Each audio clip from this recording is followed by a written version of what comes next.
الشيطان الرجيم بسم الله الرحمن الرحيم الله لا إله إلا هو الحي القيوم لا تأخذه سنة ولا نوم له ما في السماوات وما في الأرض من ذا الذي يشفع عنده إلا بإذنه يعلم ما بين أيديهم وما خلفهم ولا يحيطون بشيء من علمه إلا بما شاء وسع كرسيه السماوات والأرض ولا يعوده حفظهما وهو العلي العظيم Sadaqallahul Adzim.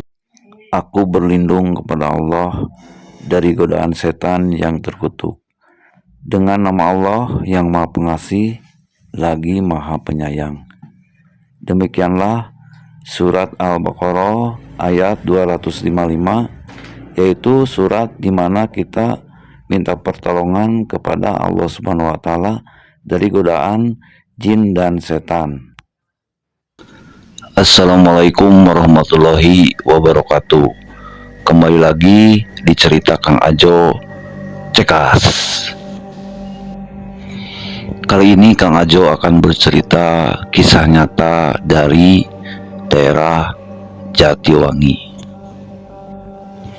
Cerita tentang Raja Jin Kafir yang ingin balas dendam karena anaknya terbunuh tergilas sepeda motor. Maka cerita ini diberi judul Hutang Nyawa Dibayar Nyawa. Ceritanya begini.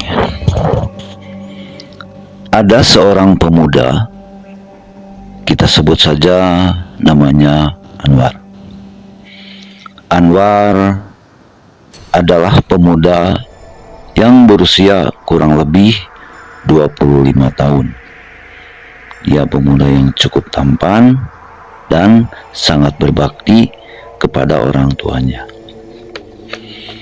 Karena ketampanannya, banyak wanita yang jatuh cinta kepada Anwar, termasuk seorang janda kaya yang bernama Haji Titin. Haji Titin, janda tua yang sudah berumur kurang lebih 50 tahun. Dia termasuk orang yang sangat kaya di kampung tersebut.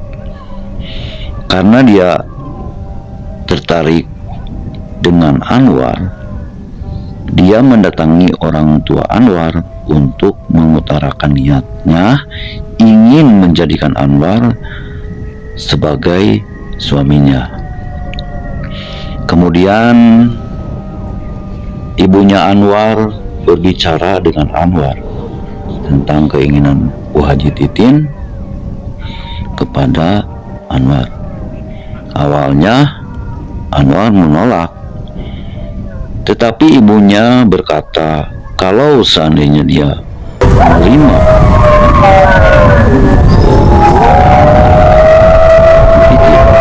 maka kehidupan mereka pasti akan berubah.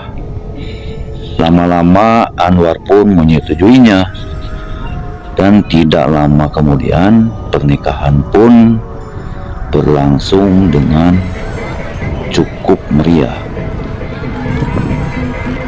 yaitu pernikahan antara Haji Titin, janda tua kaya raya itu, dan Anwar. Beberapa tahun pun berlalu, dan pada suatu hari ketika Anwar pulang dari rumah temannya, dia melewati ladang yang sepi, dan di dekat ladang itu ada sebuah pohon besar. Dengan tidak sengaja dia melindas sesuatu yang hitam. Tapi Anwar berpikir mungkin dia melindas batang pohon. Sesampainya di rumah, Anwar merasakan sakit kepala yang sangat sakit sekali, dan lehernya terasa berat, seakan ada sesuatu yang menempel di lehernya. Kemudian Anwar mencoba untuk tidur menghilangkan rasa sakitnya. Malam itu angin berhembus sangat kencang. Suara anjing melolong menambah kengerian pada malam hari itu. Dari kejauhan terdengar langkah kaki berat perlahan-lahan mendekati rumah Anwar. Dari suaranya bukan dari satu orang saja, tetapi banyak suara-suara yang terdengar dari langkah-langkah mereka. Mereka itu entah siapa. Belum terlihat sesosok yang datang ke rumah Anwar. Biasanya suka ada petugas ronda yang berkeliling pada setiap malam. Tetapi kebetulan pada malam itu tidak ada seorang pun yang bertugas ronda. Malam semakin larut, dan ketika itu ada sesosok hitam yang mendekati rumah Anwar. Dia menghilang di balik dinding dan muncul di dekat kamarnya Anwar. Makhluk itu berupa bayangan hitam yang sangat tinggi dan besar. Gigi taringnya keluar, kuku-kukunya yang panjang menjuntai, seakan-akan ingin mencekram. Kemudian perlahan-lahan dia mendekati Anwar, menatap dengan wajah yang sangat dendam. Wajahnya penuh dengan dendam dan kebencian. Akhirnya dia mencekik sekuat tenaga leher Anwar. Anwar pun tersengah-sengah dan sesak.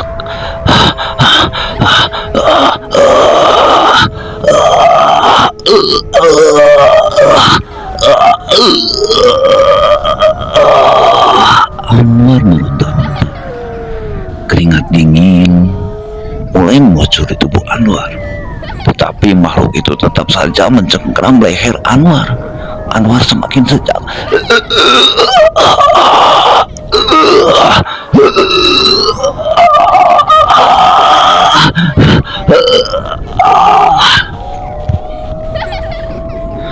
Mendengar kegaduhan itu, istri Anwar pun terbangun. Lalu dia membangunkan Anwar. Kang, bangun Kang. Istri Anwar sambil menggoyang-goyangkan tubuh Anwar. Tetapi Anwar tetap saja tersengah-sengah.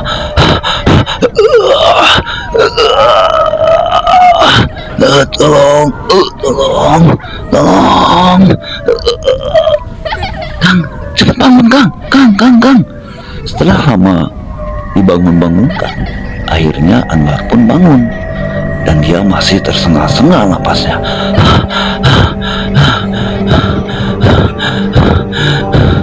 Aduh, tadi Akang mimpi dikejar-kejar makhluk hitam. Dia mengejar-ngejar Akang. Dia terus mengejar Akang. Akang berlari secepat tenaga, tetapi dia cepat mengejar Akang dari belakang dan dia berhasil menangkap Akang. Lalu dia mencekik leher Akang hingga Akang sesak napas. Tenang Kang, tenang. Ini hanya mimpi Kang, mimpi. Tenang Kang. Aduh, ya. Alhamdulillah, ini hanya mimpi.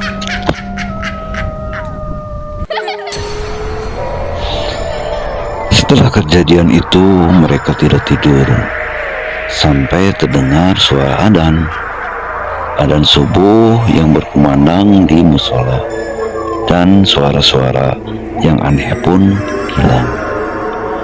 Pagi telah datang, matahari bersinar di ufuk timur.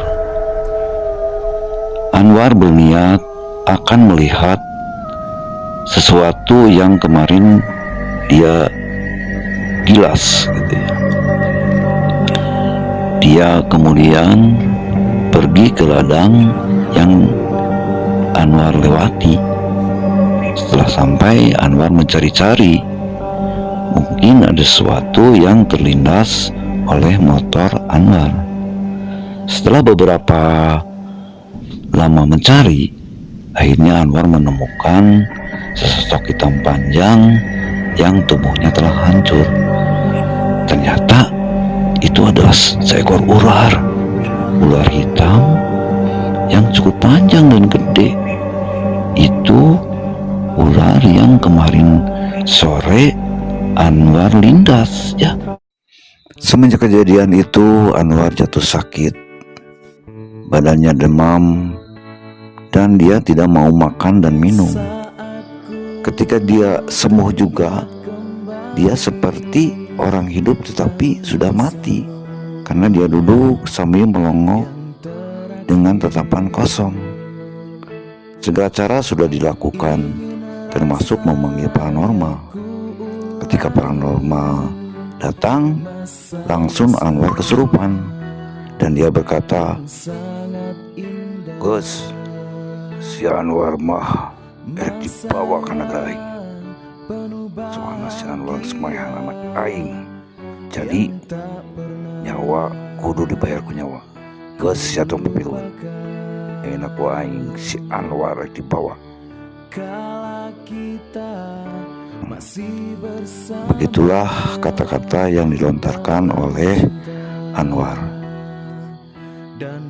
Akhirnya paranormal pun itu menyerah. Beberapa bulan kemudian, akhirnya Anwar pun meninggal dunia. Demikianlah cerita dari Kang Ajo. Semoga bermanfaat dan menghibur bagi kita semua.